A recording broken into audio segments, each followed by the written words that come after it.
আসসালামু আলাইকুম প্রিয় ভিউয়ার্স, আমাদের এখানে দুইটা টাইগার গাড়ি আছে।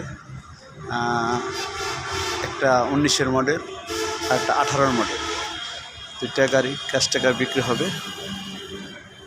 যেটা 18 মডেল 5,05,000, যেটা 19-এর মডেল 5,70,000। যদি আপনারা নিতে ইচ্ছুক থাকে আজ যোগাযোগ করেন। শিকদার মোটর, গাজীপুর চৌরাস্তা, গাজীপুর। ক্ষেত 5টা চাকা নতুন, ব্যাটারি নতুন, সম্পূর্ণ গাড়ি রিভিল করা। শুধু পার্থক্য গাড়িগুলো ক্যাশ টাকায় বিক্রি হবে, এগুলা কিস্তিতে বিক্রি হবে না। যদি আপনারা কেউ ইচ্ছুক থাকেন গাড়ি দেখেন এবং আমাদের স্ক্রিনে দেওয়া নাম্বারে যোগাযোগ করবেন। আমাদের ঠিকানা গাজীপুর চৌরাস্তা, শিকদার মোটরস। দুইটাই টাইগার